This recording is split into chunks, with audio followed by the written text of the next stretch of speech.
This is a sports catastrophe production. Hey there, hello there, Jeff Carter, and I'd welcome you to another sports catastrophe on this day. And on this day, January the 18th, in 1983, almost 40 years ago, the IOC made a famous decision. They decided to give Jim Thorpe back his gold medals and all that. Anyway, Jim Thorpe was an icon. Obviously, he's dead, but I'll tell you this one. He was a member of the Sac and Fox Nation. He was indigenous. He was versatile. He went to the Carlisle Indian School. Now remember, things were a whole lot different back in the day. So he went to the Carlisle Indian Industrial School. But he was a two-time All-American for the school's football team, which was very good and all that. He actually won the 1912 decathlon and the pentathlon. The decathlon is 10 events, and the pentathlon is 5. The pentathlon is like the all around, like fencing, archery, something to do with horses. I can't remember, but anyhow, yeah. So he was the record. Yeah, the record scorer in the decathlon, and he was basically the all around athlete of the year. He would then play baseball for 6 years and would actually help Canton win some professional championships, but not in the NFL. The NFL was formed in 1920, and basically he played for 6 teams, but he wasn't really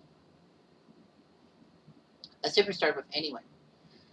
He actually played sports till he was 41 years old, but the end of his sports career was started with the Great Depression and all that. He struggled to earn a living because of his native background and all that. He had alcoholism and was impoverished and all that. So anyway, it was hard for it to go through because obviously, you know, it was hard, all that, because of his career. Thorpe, when he was in college, allegedly, when he was in street clothes, actually beat all the school's high jumpers with an impromptu 5'9" jump. And Pop Warner, the legendary Pop Warner, was hesitant to allow Thorpe, his best track and field athlete, to compete in football, but Thorpe convinced Warner otherwise.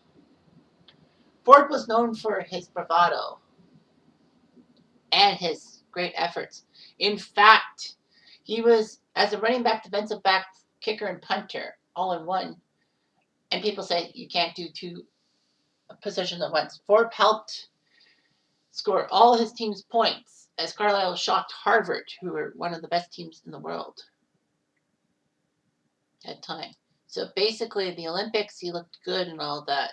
He was a mean, lean fighting machine.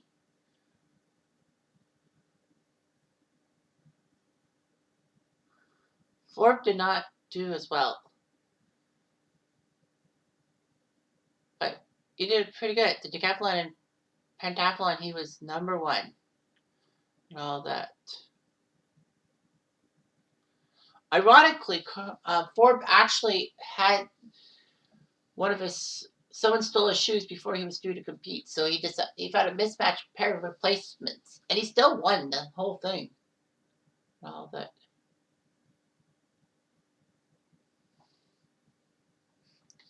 Anyway, it was amazing and all that. He was the all-around champion and all that. Unfortunately, there was a problem. In January 1913, just about 6 months after the Olympics ended in Stockholm, there was a story from Massachusetts that Thorpe had actually played professional baseball before the Olympics, and the papers would follow up the story. Of course, there were strict rules regarding amateurism were in effect. Athletes who received money prizes for competitions were sports teachers or competed professionally against professionals were not considered amateurs and were not allowed in the Olympics. Fair enough. Thorpe had actually played professional baseball in a in a Class D league, reporting that he got only $35 a week. In today's dollars, that's $972 a week. That's still considerably better than me with my job. Regardless, there would be college players who would spend summers playing professionally to earn money, but used aliases, but Forbes never did. Forbes did write to the AAU guy, James Sullivan, said that, I hope to be excused by the fact I was an Indian school board, did not know much things. The AAU decided to withdraw Forbes' amateur status retroactively, and the ILC decided to strip Forbes of his titles and declare him a professional. The problem was that the AAU and the ILC both screwed up because they didn't follow the rules for disqualification. The rule book stated that protests had to be made within 30 days of the closing ceremonies. And the first newspapers didn't come out until 6 months after. That's 180 days more so. And there was evidence that Forbes did do professional baseball, but the AAU ignored the issue. Thankfully, though, Forbes got to be a baseball player and all that. He decided to play for the New York Giants baseball team instead of the St. Louis Browns, where he was guaranteed to be a starter and all that. Kind of dumb, don't you think?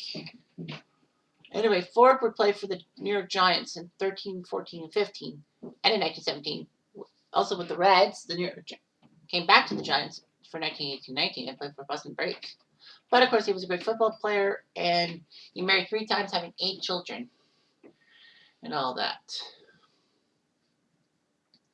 Later life, he was basically working menial jobs and all that. Like, he even sold the film rights to a story for only $1,500, which is like $26,000 today. Lots of people do better than that. Unfortunately, though, Forbes had problems. Yeah, he was the victim of racism.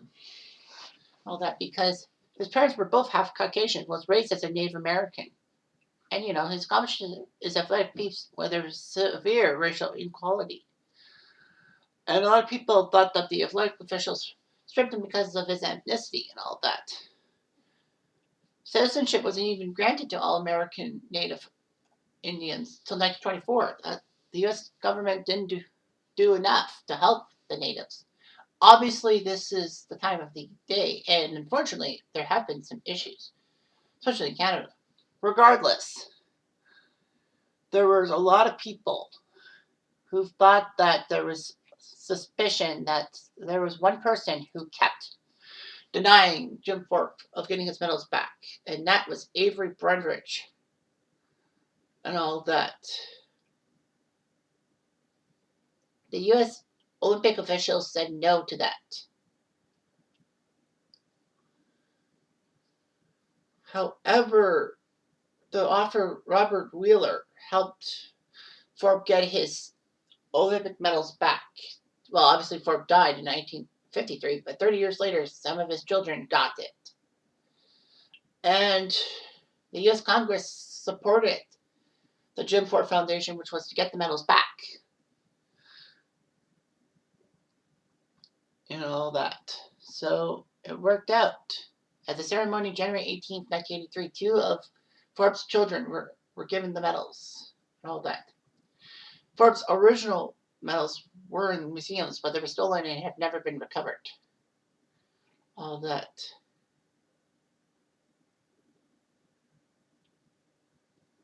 So there's been a petition for the ISC to reinstate Thorpe as the 1912 decathlon and pentathlon champion.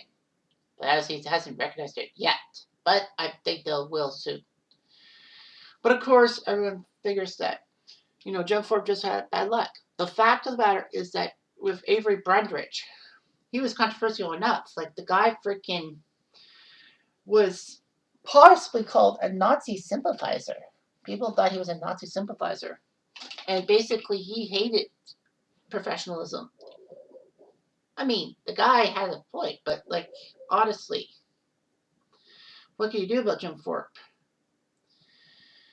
Anyway, yeah, and the fact that Brundage was actually a U.S. Olympic teammate and had lost to Thorpe, maybe Brundage was just screaming with envy and all that. It's possible. I mean, it hasn't come out, but you know, you can't pull the wool over everyone's eyes.